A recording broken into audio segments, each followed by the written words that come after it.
Is pretty privilege real? As someone who went from above average to under average looking, yes, it is most definitely real. Sadly. Yes. Unfortunately. Yeah. Good-looking people have an advantage. There's even a name privilege, as anyone with a hard-to-pronounce name, even just spelled slightly strange, i.e. Eric, will have a more difficult time finding employment. It is honestly the best privilege to have.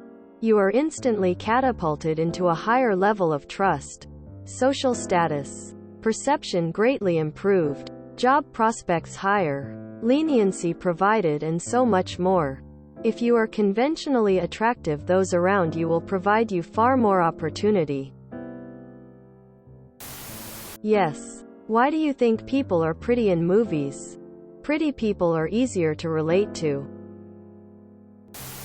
It's actually been proven in studies. Someone who is attractive has a better chance of being successful in a job interview. Yes, check out Halo effect. TikTok stars benefit from that. Not only is it real, but it's probably one of the most prevalent and powerful privileges that exist. Former fat guy here. I lost the weight more so because I'm a fashion guy and I actually had to lose weight to fit into what I wanted to wear, so it did because my favorite brands don't do XXXXL sizes and I was 5 feet 9. 230 pounds. One thing about being big and having decent social skills is that you often get pigeonholed into the fat funny friend, which I hated. Took me 2 years to get about 80 pounds lighter through the gym bro method, but the reactions and attention I have received now are great. As effed up as this is, I really don't have to be as thoughtful or considerate or even interesting. Because I look better physically and I can dress, I have a jawline. You do get a pass because you look nice. I don't really have to put effort into finding women because they approach me on social media. I still have a good social life in which I can meet people who will give me the benefit of the doubt and treat me way better because you are attractive. Fat me could never date the women I do now or be treated better than I do now. I know I'm doing something right when the gay gym bros are giving me compliments in the steam room. Pretty privilege is real in my opinion. It's not right, but I don't think there is any mortality in biology. Hot is hot. We are all animals, and this pretty privilege is animal brain activity.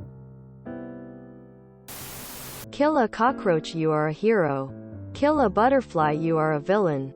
Morals have an aesthetic criteria, paraphrased from Nietzsche. My dog gets by on looks alone. Yes, source. Am an uggo and am treated like garbage or ignored on a daily basis. Yup, look into what is beautiful is good effect. 100x yes. I'm not as pretty as I used to be. See, I'm not dying of anorexia and masking it with makeup anymore. The difference is astonishing in treatment. Absolutely. Speaking from the men's side of things, a handsome man can get away with saying stuff to a girl a lot more than an ugly guy can. I lost a bunch of weight and noticed a huge difference in how strangers treated me. I'm going to assume it's at an even more extreme level when you're very attractive. Yes. But it's not uniform. Different kinds of pretty can have different interpretations. It's also not 100% privilege, per se, but a set of different social assumptions. One that goes against the concept of privilege, for example, is that apparently there's been research indicating that attractive women are perceived as less intelligent or less capable than less attractive women. Or men in general. Attractive men, on the other hand, by and large, don't run into this issue in most professional settings. Yes, definitely. I was attractive in my teens, 20s, and even 30s, and yes, pretty privilege is definitely real. That all changed when I hit my 40s, and it was quite the shock that no one fawned over me nor found me special. I was middle-aged, but I think my concept of beauty changed. I'd rather people think I was beautiful in the inside, not be judged by an outer shell.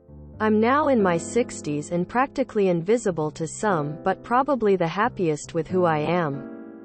I've come to realize that beauty does fade. Outer beauty, at least inner beauty, is what is important. I think we've all seen on Instagram and TikTok that beauty is an illusion. With the right knowledge of makeup, any plain Jane can be converted into a stunning beauty. Does anyone remember the case a couple of years ago of a newly married couple? He wanted to get divorced immediately after the wedding and was suing her, saying she misrepresented herself. Apparently with tons of makeup on she was gorgeous. But then he saw her without makeup after the wedding and totally freaked because she was very plain. The truth is, that adage, beauty fades, is 100% correct. We can be very pretty in our youth and probably reach a peak in our early 30s. Then it's downhill all the way, kiddos. Lol. JK. But it's true. Beauty and youth will disappear, and at least in my book, it's much more important to be interesting, to be accomplished, to be something more than a pretty face. If you place all your bets on being pretty, you'll have very little to offer after your 30s. Focus on the inside, or at least a good portion of your attention on it. It will be what lasts. Do you see pics of hot young women on mega yachts in the Middle East with gross old dudes? Have you ever once seen a picture of an ugly young woman on a boat with those gross old dudes? If you enjoyed this video, please check out our playlists full of similar content. Epic Haircast is like doom scrolling for your ears. Please like, share, and subscribe.